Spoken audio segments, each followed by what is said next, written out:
the Republic of Ireland and the United Kingdom, and then within that was subsumed agreements with the different parties to the conflict in Northern Ireland. This model is the most rational model, I think, to go about beginning talks on Jammu and Kashmir through the United Nations Security Council resolutions. And all arguments that India has put forward over the years, that we had a constituent assembly, we had elections over a period of time, I don't hold any sway, because legally there are two UN Security Council resolutions of 1951 and 1957 which categorically state that the Constituent Assembly is not a substitute for a plebiscite. So the UN Security Council resolutions are categorical and very clear that there can be no substitute for a plebiscite. And also, now that India is illegally annexing and trying to change the demography, the situation on the ground has qualitatively altered, because the fact that India is doing these activities shows that they had no legality to begin with in the way that they were dealing with occupied Jammu and Kashmir, and now they want to carry that illegality even further. So I think that the time has come for the UN Security Council to act, to be a mediator, and to start talks. If India is not prepared to talk to Pakistan directly, have proximity talks. Let the Jammu and Kashmir leadership of all shades, parties that want independence, parties that support annexation to Pakistan, parties that were till recently supportive of the Indian government, let all shades of Kashmiri opinion be brought together to talk. Because at the end of the day, whatever solution you have will have to be premised on what the Kashmiri people want. And you won't know what they want till you hold a plebiscite. So this would be the model, I think, for a third-party mediation that would involve the UN as the mediator. But parallel to that, in order to make this workable, I think third-party pressure, I would call, or facilitation through pressure on India to bring it to the dialogue table, to take punitive action against international law violations, and the way that, pellet guns have been used, the way people have been dragged by the security forces tied to jeeps, the youth, people being picked up, young people, some underage, and being sent to prisons all over India. The world needs to take notice. You can't ignore, purely for economic reasons, this sort of activity that's going on. The world has to speak, because the way that things are going on in India is exactly what happened in Nazi Germany. And are we going to see another appeasement till things come to a head?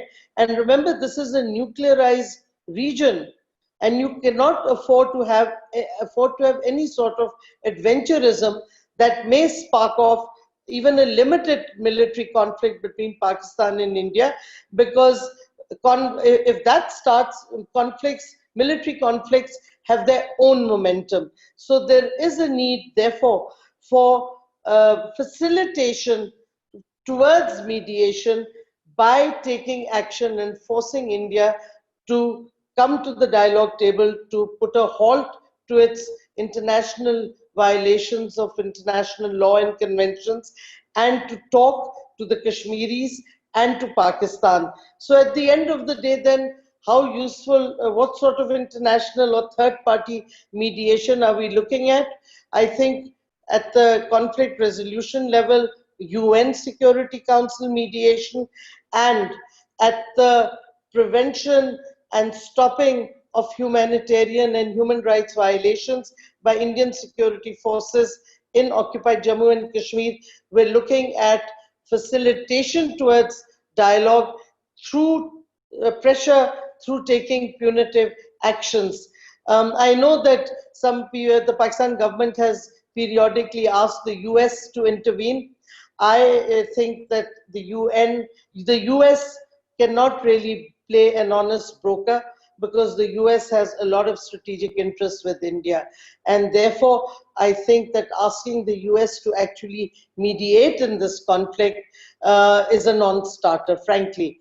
And in any case, Pakistan's position as a party to the dispute rests totally and solely on UN Security Council resolutions. So for us, that has to be the starting point of dialogue on Kashmir and its resolution.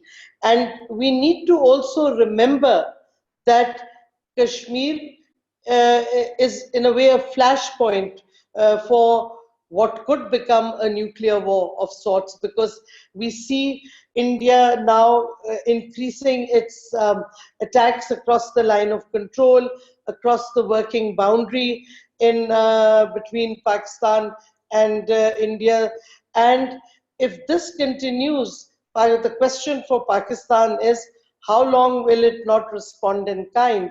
We know what happened at the Balakot affair. We returned the Indian Air Force pilot with no preconditions.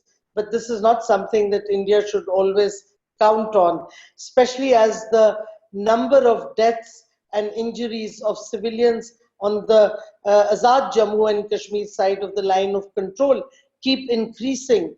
There is almost regular firing now from the Indian side across into Azad Jammu and Kashmir.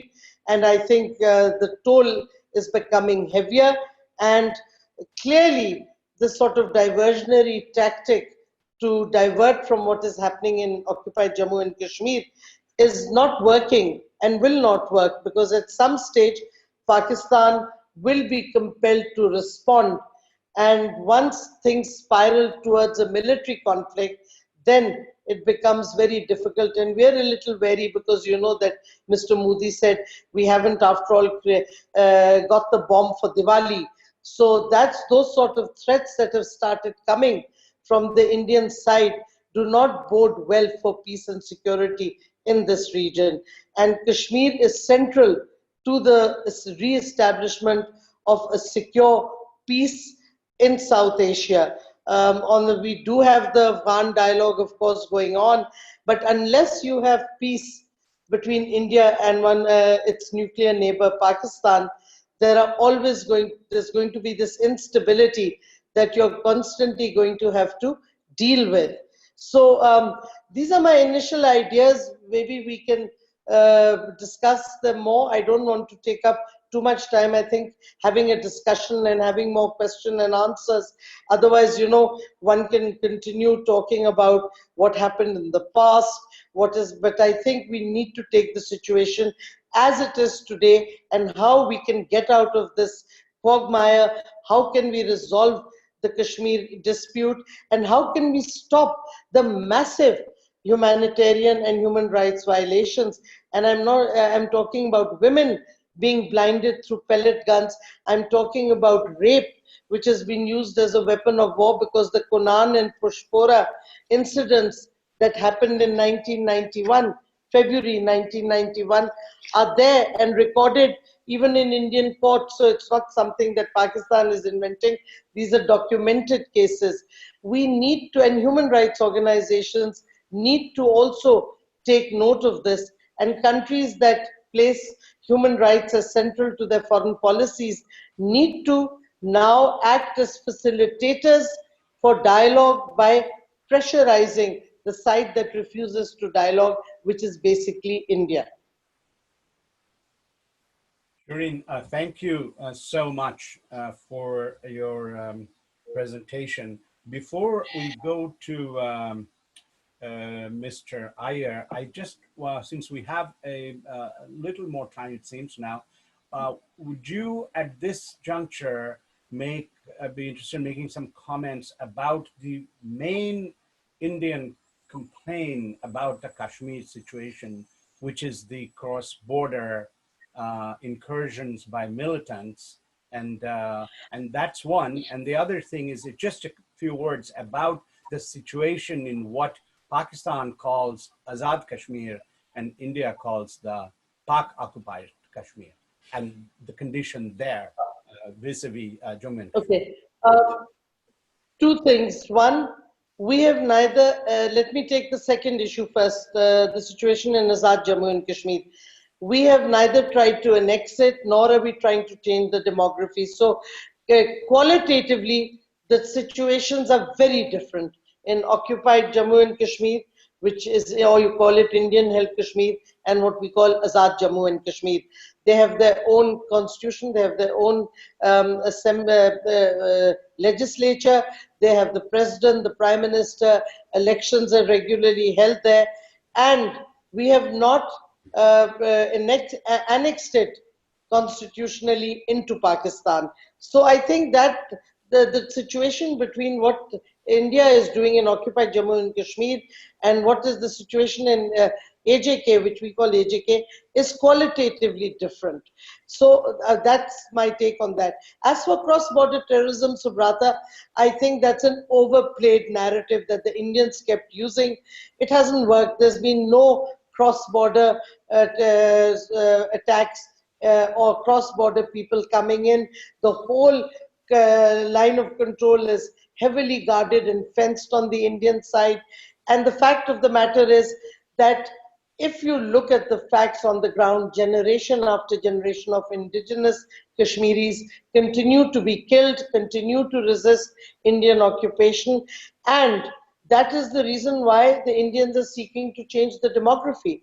If they had been able to get the support of the Kashmiri people, they wouldn't have needed to do all this. The fact that parties that supported the Indian position on Kashmir, supported the Indian governments, successive Indian governments, have now, like Umar Abdullah and Mehbooba Mufti, the fact that they have now also I mean, Umar Abdullah said Kashmiris never felt Indian. If you read their statements, you will realize that the situation and the objections to the occupation, the fight against occupation, is coming from indigenous Kashmiris. That is why the All Parties Hurriyat Conference leadership is constantly under arrest or in prisons all over India or under house arrest. So there are two, I think this narrative is now not bought by anybody of cross-border terrorism because it is not happening. And the second issue is that the qualitative situation constitutionally, legally now, after 5th August especially, 2019, is very different between Indian occupied Jammu and Kashmir and Azad Jammu and Kashmir. Thank you so much. With that, we will go to Mr. Mani Shankar Aiyar, the Honorable Mani Shankar Aiyar. Mr. Aiyar seems to have had a technical problem and has dropped off. Oh.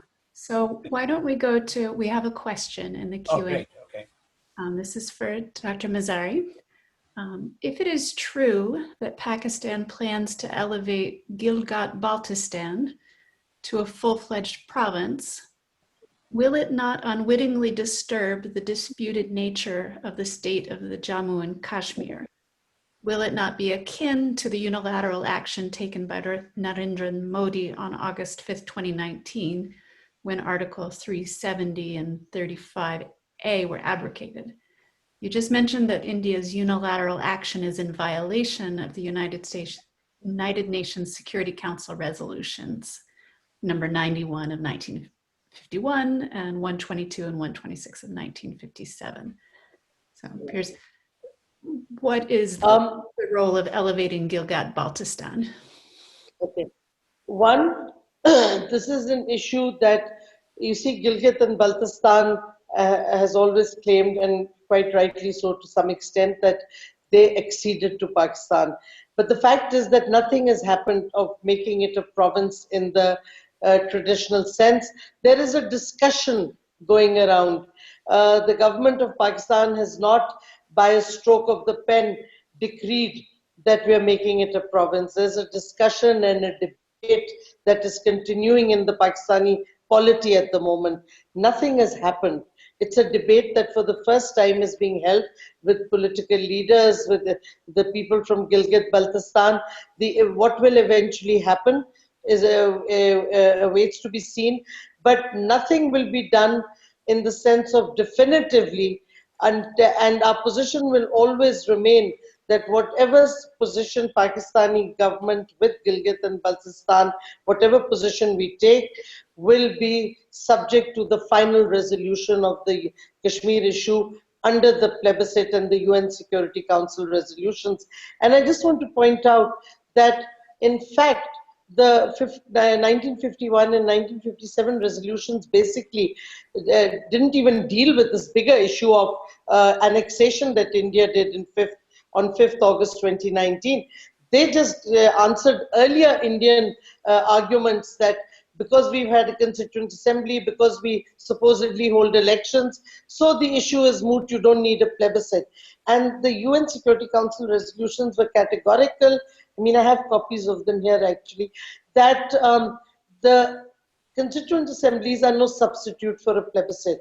And Pakistan is not going to backtrack on that. We have, you know, our 1963 border agreement with India clearly stated, with China, sorry, the 1963 Pakistan-China border agreement, Article 6 of that agreement clearly stated that the final border will be decided after the resolution of the Kashmir dispute. So we are not even prepared to define our international border where the territory of Kashmir comes in till the resolution of the Kashmir dispute or in accordance with UN Security Council resolutions. So there is going to be nothing that would undermine that position of ours, be it relating to Gilgit-Baltistan or any aspect of Azad Jammu and Kashmir. Thank you. I have another question. Does it seem like the United Nations is the right forum or partner for this work? One of our attendees says that the United Nations is a toothless tiger and that many members of the Security Council, other than China, have pro-India leanings. Well, the toothless tiger brought about the plebiscite in East Timor based on exactly the same resolutions. And the fact of the matter is that Pakistan's legitimacy and Pakistan as a party to the dispute is linked directly to UN Security Council resolutions. And we think that multilateral forum like the UN would be the only legitimate and neutral party that would come in. After all, they supervise the proximity talks, as I said, in Geneva for the withdrawal of the Soviet troops. I think that if the will is there, and I think the time has come for the UN Security Council to realize whatever the major powers links with India, be it economic or whatever, that unless the issue of Kashmir is resolved, there'll be a nuclear flashpoint in South Asia, especially with the growing belligerency. And I also want to point out that there is a major change, groundswell of change. If you look in the Western countries that are supposed to be close to India or have leanings towards India, if you look at the media, whether it's the media in America, whether you look at Al Jazeera, whether you look at British newspapers and television, the narrative on what India is doing in Kashmir has altered negatively for India. That has been the big change as the qualitative situation on the ground has changed after 5th August and after the, and then you know what India is doing to Muslims with the Citizenship Act and so on.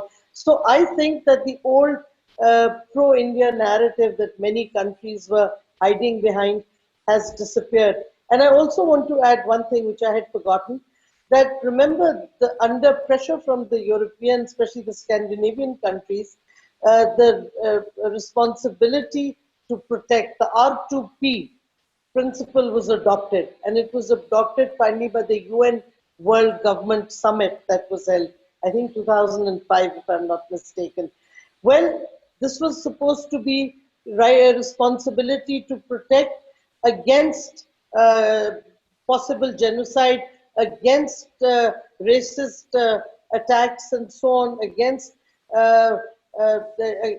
ethnic groups, all sorts of. And where is that R2P now?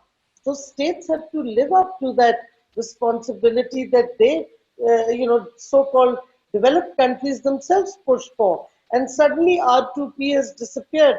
Why in this context of Kashmir? Why is nobody talking about R2P? We need to bring that back as part of the focus on conflict resolution vis-a-vis Kashmir. Thank you. It's another question. Are there any Indian organizations in India who work to oppose a change of demography in Jammu and Kashmir?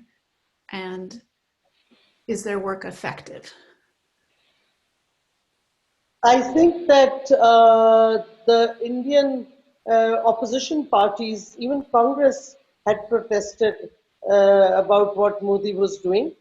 I think that you have a lot of Indian analysts, you have a lot of Indian human rights defenders that have spoken out against it. I mean, one of the most famous ones, of course, is Arundhati Roy. So there are voices in India also that are becoming louder and protesting against what the Modi government is doing. Because people in India are also seeing flashbacks to what Modi is doing and what Hitler did, not what the Nazis did in Germany. There is a link that can't be missed now, and that is there for the world to see. I had a question about India, the Indian government not allowing third-party international monitoring or international journalists in Jammu and Kashmir. Is that the case, and why do you think that's happening? India has always been hesitant to allow any foreigner to go into occupied Jammu and Kashmir, and after the annexation, when they had the total lockdown and siege, which by the way still hasn't ended and it's almost 500 days now, they have always prevented, and whenever international human rights organizations like Amnesty International and so on, when they want to go, they're harassed. If you check with Amnesty International, their bank accounts were frozen in Delhi. They were being harassed. And the Human Rights High Commissioner's reports, both the reports on Kashmir, have asked for setting up an impartial investigative commission to go and look at the human rights abuses in Kashmir, especially in IOJK. And Pakistan has always expressed its willingness to entertain a delegation, provided that India does as well. And we have invited the Human Rights High Commissioner to come and visit Pakistan and Jammu and Kashmir as well. I myself gave her the invitation when I was there in February this year. So we don't have an issue with that. But the Indians have always had problems, and after August 5th, You're muted, Shireen. Shireen, I think you accidentally muted yourself there. So I'm saying the Indians always had a problem, and after August 5th, of course, they placed a total blackout of any media interaction, any media news going out, and that remains the situation, unfortunately, even today. Thank you so much for entertaining questions. I see that Mr. Aiyar was able to join us again. May I just inform the meeting that the internet connection had got cut and has now been restored. So I'm back on the program. I left at 9:58. I think just as Ms. Mazari, Dr. Mazari, was completing her statement, but I'm not sure. So we've been taking questions from the Q&A, and we're very glad to have you back and would love to hear from you. Thank you. Yes.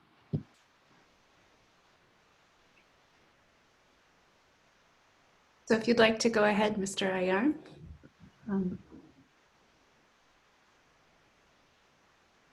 You're suggesting I come on? Yes, please. All right, thank you. Thank you very much. Professor Ghosh Roy, Dr. Shireen Mazari, whom I've never had the privilege of meeting, but I'm very familiar with her views on India. I regret I can't share them, but I'm familiar with her views. So familiar that when Prime Minister Imran Khan won the election, I was terrified that he was going to make Dr. Mazari either the foreign minister or the defense minister of Pakistan. And I'm truly grateful to Prime Minister Imran Khan that he chose to allocate her to a less less dangerous portfolio, that of human resource development, in which I'm given to understand she is doing an outstanding job. Anyhow, I think we need to begin with what Professor Ghosh Roy said. He quoted a very, very old statement made by, I think, an American academic several decades ago, that Kashmir was the most dangerous place on earth. Well, it's remained the most dangerous place in the American view for decades, but nothing has happened there that would make for a kinetic war, except that Steve Bannon recently said in an interview to the Straits Times that this wasn't a Cold War between America and China, but already a hot war, and that the hot war would be fought at the trijunction of India, Pakistan, and China, by which he meant that Kashmir would be the killing fields of the Third World War. And similar is the vocabulary of Dr. Mazari. I think it's an exaggerated vocabulary, and I do not think it helps to exaggerate the situation either between India and Pakistan or within Kashmir, be it Pakistan occupied Kashmir or be it Indian administered Kashmir. I think in both places there are internal problems, and I think in both countries there are many internal problems that could, in a different era, have invited international intervention, but are wisely being left for domestic action. She thinks that it is not possible for India and Pakistan to have a dialogue. The fact of the matter is that whenever we've talked, we've rather quickly come to a conclusion. There were two words missing from her very large vocabulary, one under the letter S and the other under the letter T. The missing word under S was the Simla Agreement of 1972, which still binds both countries. And the T word was terrorism. There was no reference to that. And yet, Pakistan is, and she knows it very well, a state that is in the grey list made up by the Financial Action Task Force, which is tracking terror funding.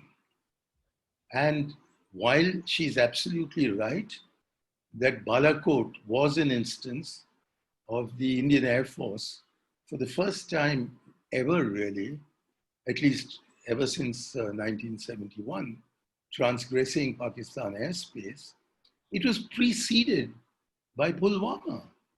And even before the corpses of our soldiers had been removed from the terror site of Pulwama, there was a Pakistani organization called the Jaish-e-Mohammed, led by Masood Azhar, which claimed credit for this outrage.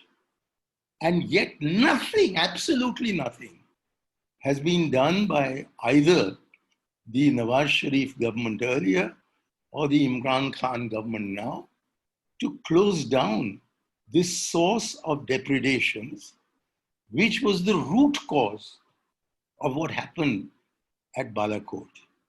And I do want to congratulate Imran Khan on having maintained a certain amount of restraint, with the result that Balakot did not get transformed into the kind of hot war which Dr. Mazari is claiming is impending between the two of us. There's no war impending between the two of us. And the differences between us on Kashmir have started almost on the same day as partition took place and have lasted all these decades of our respective independence. And there have been efforts made from time to time to resolve the issue through discussion. And perhaps the most fruitful of these, which again was significantly missed out by Dr. Mazari, was the 4-point agreement as President Pervez Musharraf of Pakistan designated it. This was after a number of back-channel discussions were held between Tariq Aziz of Pakistan and Ambassador Sati Lamba of India. They arrived at a point where it became possible for Prime Minister Manmohan Singh to actually schedule a visit to Pakistan where he was going to dot a few I's and cross a few T's, because we diplomats know that we have to leave something unresolved for the prime ministers to claim at the summit that they were the ones who did it. And we would perhaps have had for the last 6 years, 13 years, some kind of resolution of this issue. And I still think the draft 4-point program constitutes a brilliant base on which to continue the dialogue, since many of the personalities, including President Musharraf and Dr. Manmohan Singh, are no longer in office. So we can't say just pick up something that they had almost agreed on. I think we can build on it. But the Imran Khan government, like its predecessor, the Nawaz Sharif government, refuses to even acknowledge what was achieved when the two countries talked to each other. I'm sure Mr. Imran Khan will also climb the wall if I mention a remark made by a former PPP foreign minister, Hina Khar, who picked up my phrase. She says that it occurred to her independently that what we need between India and Pakistan is not outside mediation, but uninterrupted and uninterruptible dialogue. I say uninterruptible because I'm sure Dr. Mazari will continue producing excuses for terrorist groups like the Hizbul Mujahideen and the Jaish-e-Mohammed to continue doing what they are doing in Kashmir and other parts of India. And yet, the terrorists handling both these organizations, and of course, running some very noble social work in addition to their terrorist activities, are being effectively patronized by whoever comes to power in Pakistan. As for mediation, I'm afraid that is not possible under the similar agreement unless that or arbitration or any other method recommended in the UN Charter is agreed to through, quote, mutual agreement of the two sides. And this is an agreement that binds Pakistan as much as it does India. I deeply regret that my government, and fortunately, I'm not a supporter of my government, I'm not a member of my government. In fact, I don't even know if I'm a respected member of the Congress party because I'm being distanced from the Congress party. But the fact of the matter is that our government under Mr. Modi, who is a deadly opponent of Indira Gandhi, and Imran Khan, who is a deadly opponent of Zulfikar Ali Bhutto, are both bound by this agreement, and neither of us have denounced it. So the legal position is that there cannot be mediation of the kind sought by Dr. Mazari unless both governments agree to it.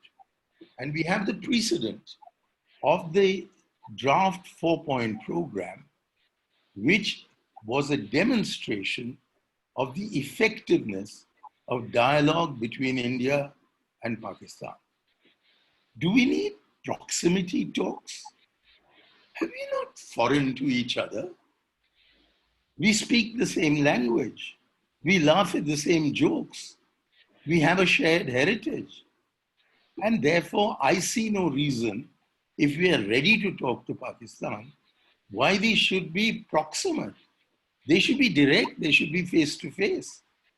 And I say this on the basis, A, of having been for 3 years the first ever Consul General of India in Karachi.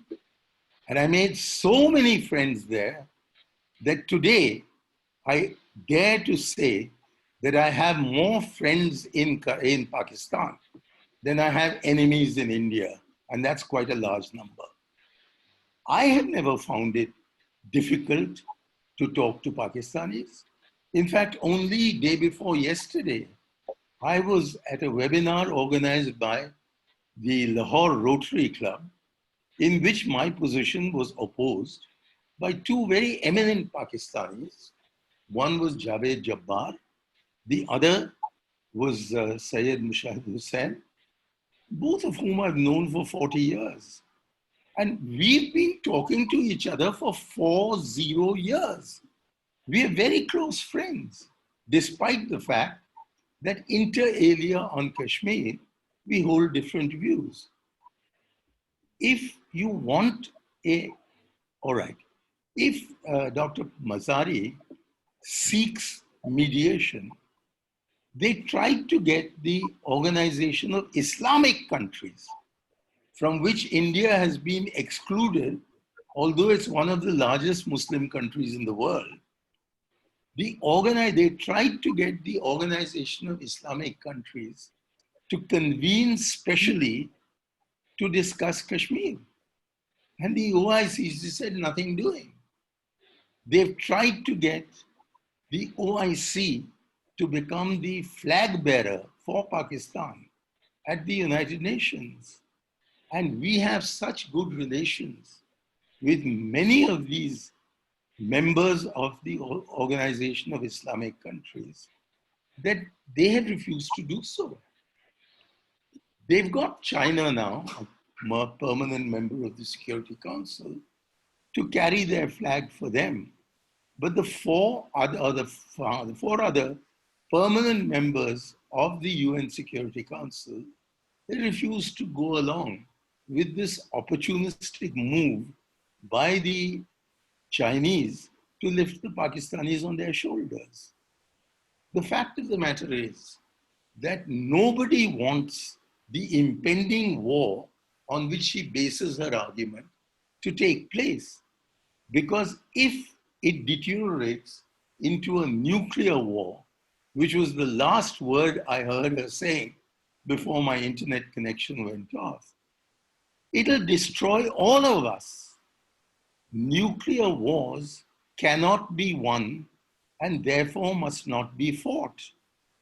Now that's a bit of a disappointment for a nuclear strategist like Dr. Mazari, but for the rest of us humble human beings, we have to avoid a nuclear war, not to promote it. And to avoid nuclear war, I can think of no path better than the Hina Khar Mani Iyer path, which is that of dialogue, uninterrupted and uninterruptible. And if Dr. Mazari and her government would restrain these curious characters, Masood Azhar and what's his name, Hafiz Saeed, who are ruining Pakistan's image in the world as a whole. just restrain them from getting up to the excesses at which they are so expert, we could, I think, have a dialogue. In fact, even Mr. Modi proposed such a dialogue. And while I have my differences with him, and I'm not keen on airing these differences on an international webinar, I do believe that we should be talking to each other, that we should be following up on the letter and spirit of the Shimla Agreement. That really paved the way towards some kind of a resolution. And in the course of any such dialogue, if there are proposals of any kind that come up from Pakistan, I hope we will give them due consideration, even as I would hope that if there were any suggestions that came from the Indian side, Dr. Mazari and her government would give due attention to those proposals.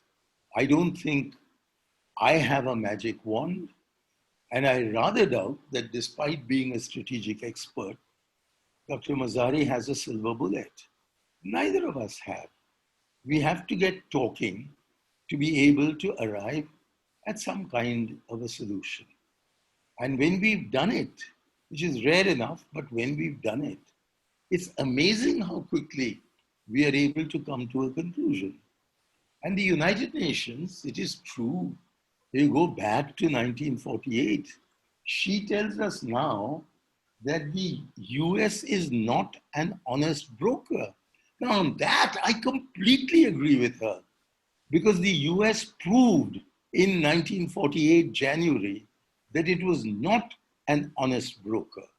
Because after the US permanent representative had made his initial statement on a complaint taken by India to the United Nations, Philip Noel Baker and Ernest Bevin leaned on him, and he said, "Oh, I'm an American, I've not had an empire in India, so you probably know it better," and became a dishonest broker. So there we are in agreement. We don't want the US. And the OICC says, please don't bring us into this. The United Nations itself says, we don't want to be part of this. The UN Security Council says that this is too hot a potato for us to handle. And I say that we've already almost arrived at an agreement on what? On Kashmir. On Kashmir. It's not an agreement on visas or an agreement on Pakistani TV plays or an agreement on, which incidentally are very popular in India, or on Bollywood films, which incidentally are very popular in Pakistan. It is on Kashmir that we do have a draft 4-point agreement negotiated bilaterally between India and Pakistan. If Imran Khan's government would categorically state that they would like to take that as the basis for future negotiation, it would be a truly innovative move. But attempts to describe India as equal to Nazi Germany, it's a charge we can make in India. But when it comes from Pakistan's mouth, they're just destroying their own case. Because that boot could so easily fit the other foot. Mr. They talk about demographic. Sorry, I'm sorry, did you say something? Time is running a little short, so. Yeah, I'll just finish with two more sentences. Okay, just two. Fine, thank you. One, they're talking of demographic change in what they call Indian occupied Kashmir. But who has effected demographic change? It's in Pakistan occupied Kashmir that a large number of Sunni Punjabis have been inducted into POK in order to change the Sunni Shia balance. It's they who've done it, not us, at least not yet. And I hope we never do. I hope we never do. I do think it's a big mistake to have brought in these new domicile laws? Well, there is opposition to this erupting in Muslim majority Kashmir, in Hindu majority Jammu, and in Buddhist majority Ladakh. So I don't know how far they'll be able to proceed with these bad intentions, but we are there to defend our brothers in Kashmir, our sisters in Kashmir, and we'll see whether it works out. So my last sentence is that she should have mentioned the agreement on South Tyrol, which was invoked by President Ayub Khan within days of being sworn in as president. He visited High Commissioner Rajeshwar Dayal in the house that I was to occupy decades later. And there Ayub Khan, who had in mind the agreement over Trieste in 1955 that Anthony Eden had brokered between Austria and Italy, and said, why don't we apply that to Kashmir? And that agreement said that we accept the de facto situation today and postpone to a future generation a de jure settlement. Mr. Aiyar, sorry to interrupt, but maybe we can Ayub close Khan had here and you proposed. can perhaps He elaborate on refused this. it because we didn't want the Napoleon virus to spread into India. But there are various ways of coming to a conclusion together. And I think the path that is just impractical, apart from being not required, is the path of mediation or arbitration. We are mature enough in the two countries to not go to war and to come to a settlement among ourselves, and pending that, to keep the peace. Not very happily, but still to keep the peace. Thank you. Thank you very much. I'm sorry so much to discuss. Just what I had thought, that between Shireen Mazari and Manish Shankar Aiyar, we are going to watch a good football match. So Shireen, you have Mr. Aiyar has thrown a lot on your plate. So Yeah, I have a couple of points that I want to make on that. One, I want to inform him that the present Indian government has effectively destroyed the Simla Agreement, because one of the clauses of the Simla Agreement was that neither side shall unilaterally alter the situation. And they have altered the status quo of Indian occupied Kashmir by the annexation. I was very amused when he suddenly brought up this idea that Sunni Muslims, as if there's a difference in Shia and Sunni Muslims. Sunni Muslims are brought in to alter the demography. Nobody was brought in terms of sects.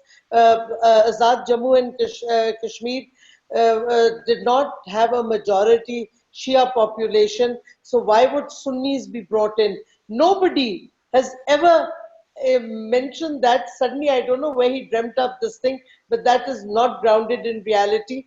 If there is any proof of that, that should have come by now. It would have caused a ruckus. Nobody has been massively transported into Azad Jammu and Kashmir from Punjab or from anywhere else. And what is happening is India giving domicile certificates to Hindus to go in from India into Jammu and Kashmir. There was much talk, and Khurshid Kasuri, when he was foreign minister, and Musharraf also said he almost reached an agreement. But the fact of the matter is, nobody has any proof of any agreement ever having been reached or nearly reached between Pakistan and India. Musharraf's 4 points were never debated in Pakistan.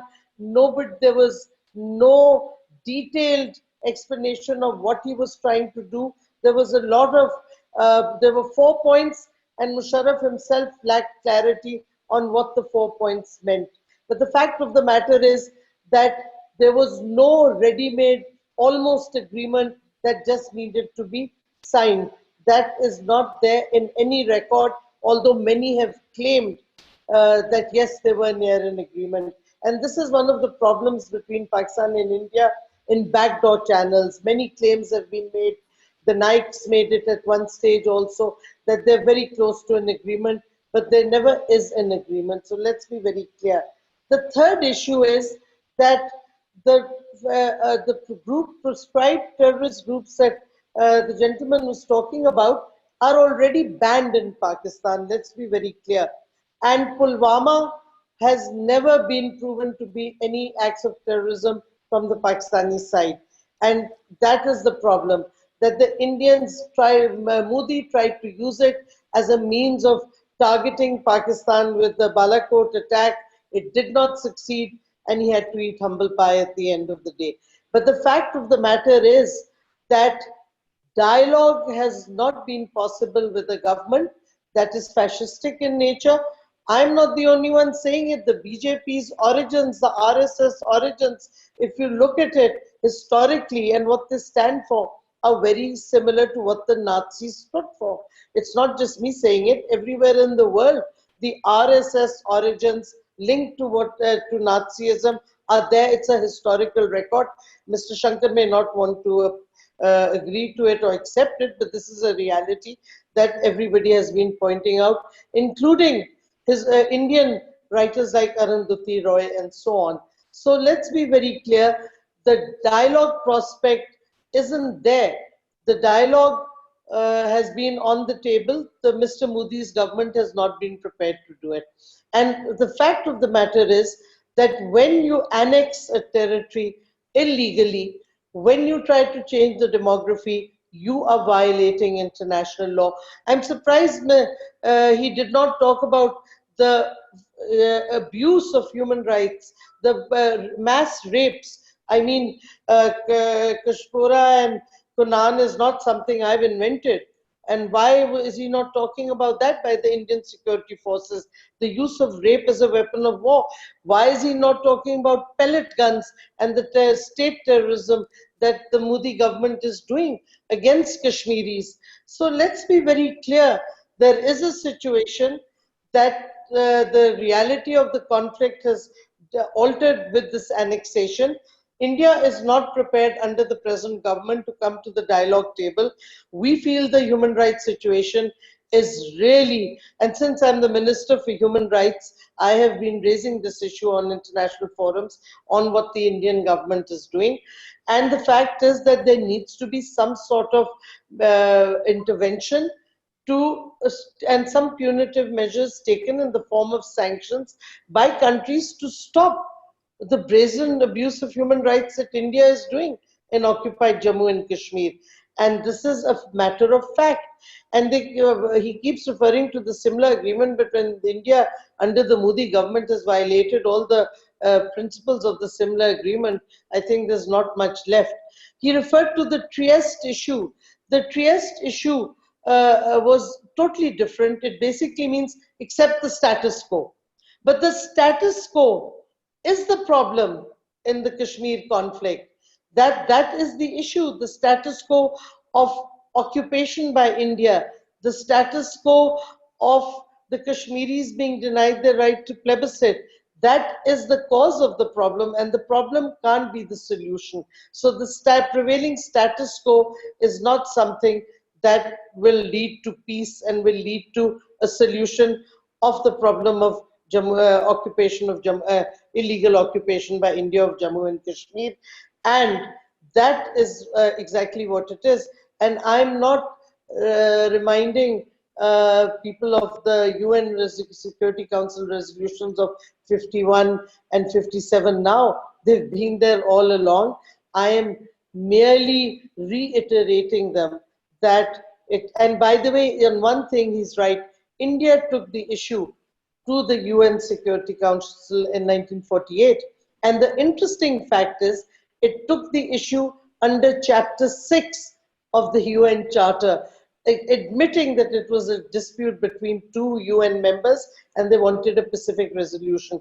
India did not take it under Chapter 7, where it would have accused Pakistan of aggression or whatever.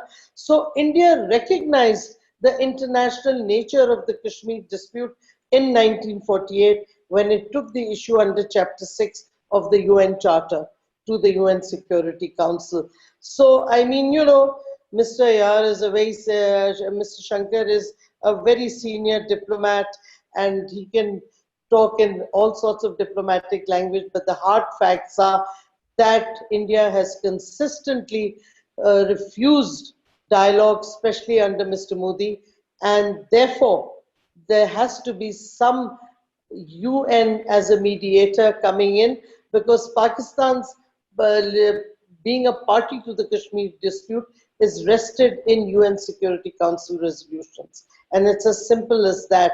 And after August 5th, the qualitative situation in Kashmir has altered, because now India is overtly violating its own commitments under the Fourth Geneva Convention by annexation and changing the demography in occupied Jammu and Kashmir.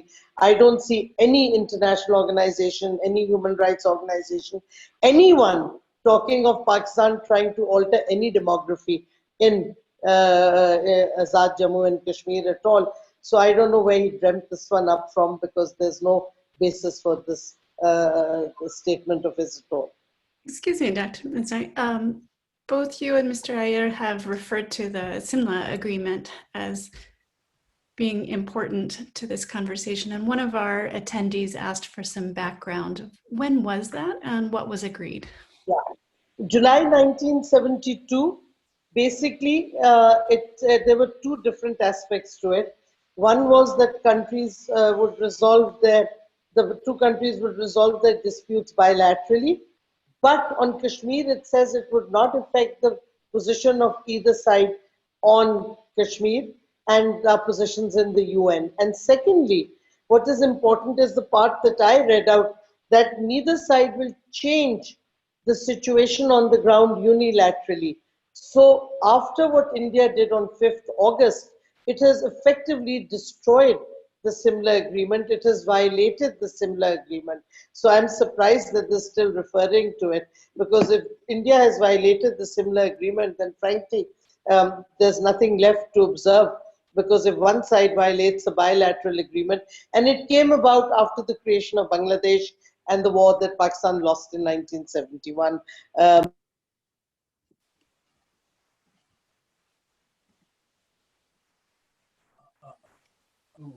Dr. Mazari, you've muted yourself again.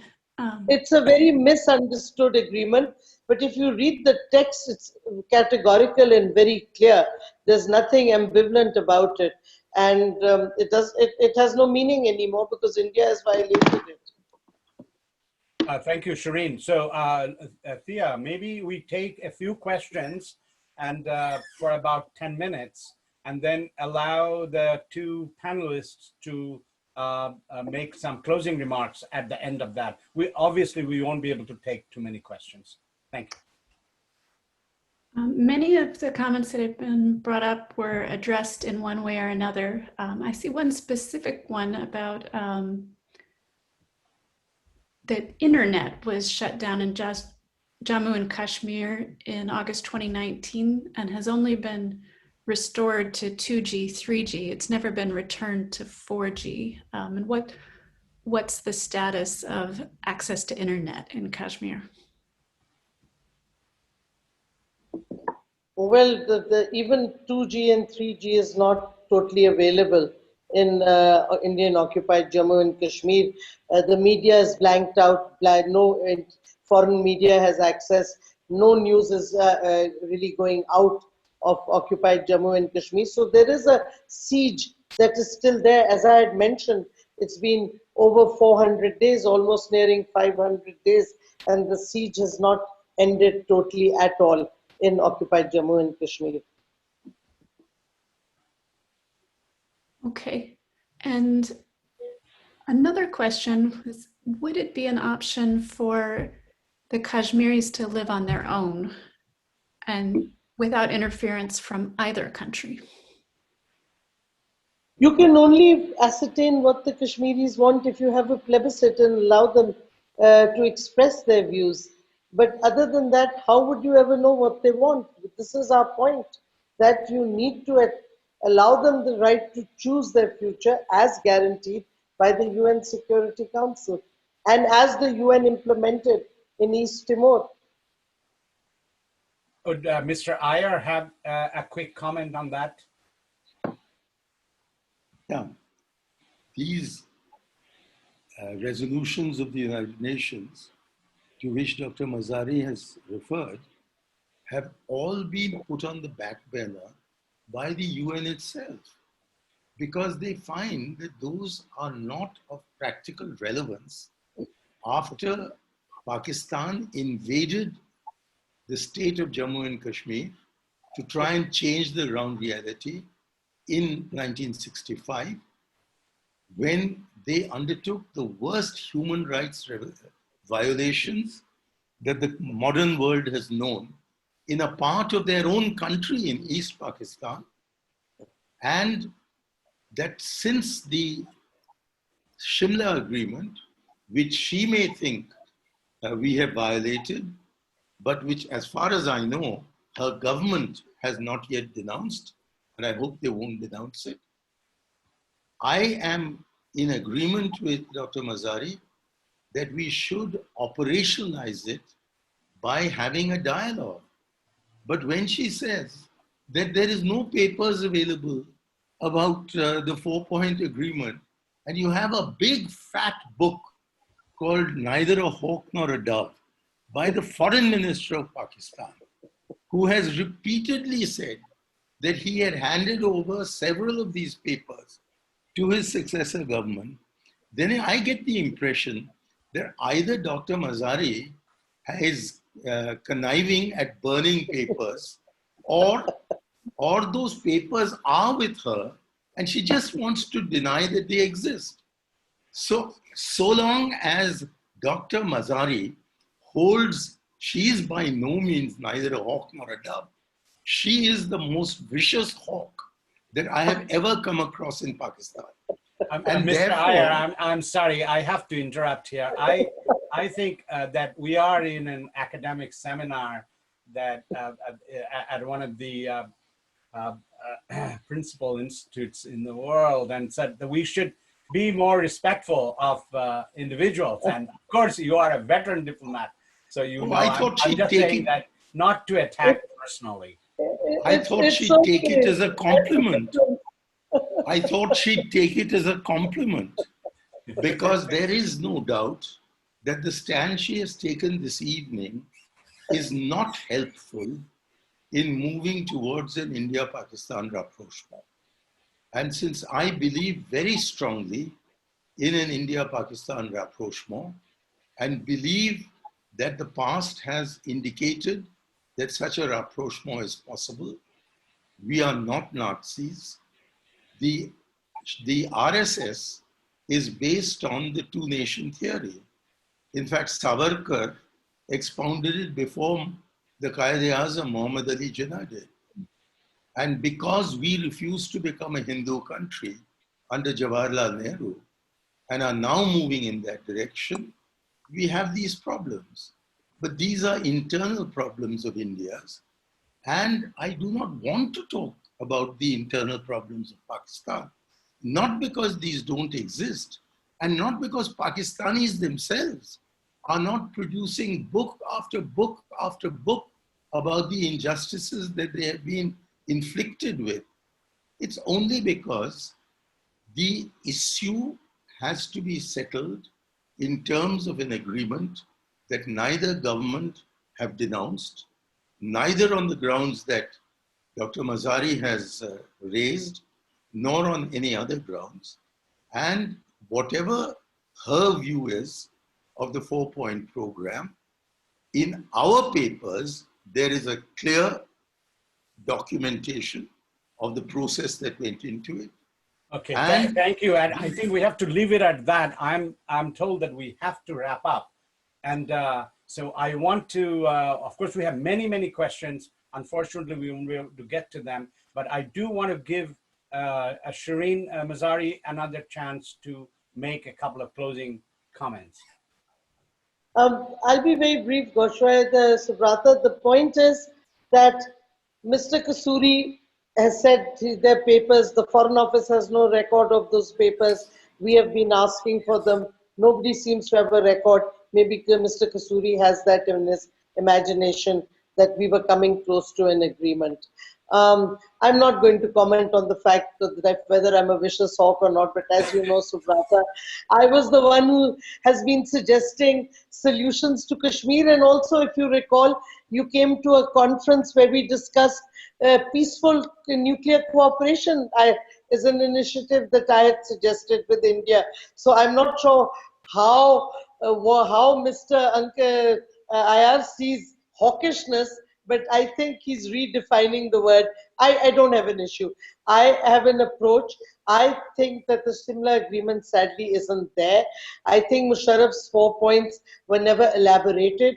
They came on, I know for a fact, I was at the Institute of Strategic Studies heading it at that stage, and I know for a fact that Pervez Musharraf decided suddenly that these would be 4 points. No great discussion took place in the Foreign Office. There's not much record in the Foreign Office of those 4 points either. The fact of the matter is that all these and backroom channels, when they happen, many claims are made, but because there is a trust deficit, there is nothing that comes out in documents. At the end of the day, there's nothing on paper there. And therefore, I think the time has come. Yes, we've always asked for dialogue. It's the Indian side that doesn't want a dialogue. Mr. Aiyar should know it's his government that doesn't want a dialogue. And frankly, we are not talking about, and I haven't talked about the internal problems of India, where they're removing their Muslims from citizenship or whatever. Indians are writing a lot about it. We're talking about an international recognized dispute of Jammu and Kashmir, where India has altered the situation on the ground in occupied Jammu and Kashmir by its actions on 5th August 2019. And the fact of the matter is, we're discussing Kashmir right now. We can have an endless discussion for days on end of the internal problems that India faces or that Pakistan faces. And right now, I feel very sorry for the state of India because of their COVID policy being such a disaster. So they have enough internal issues to deal with. But here, the discussion was on Jammu and Kashmir and the fact that what would be the way forward. And I have given one sort of blue.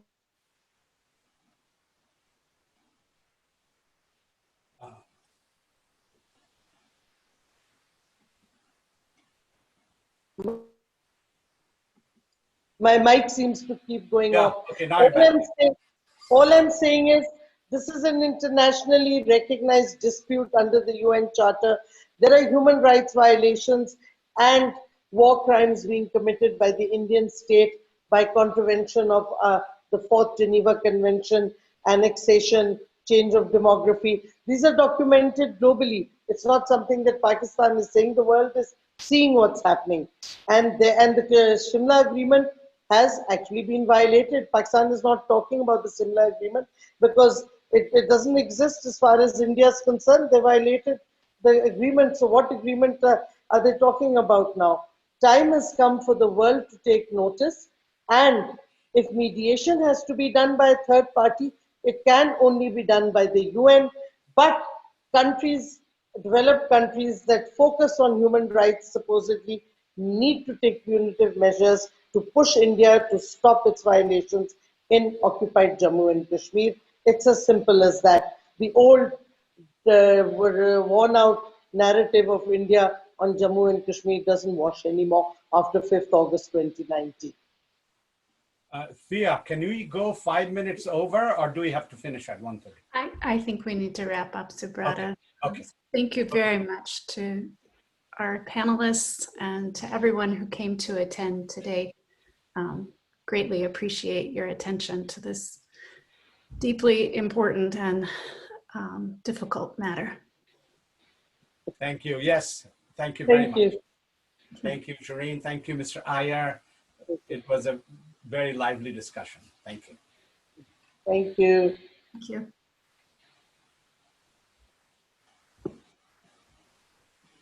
Okay.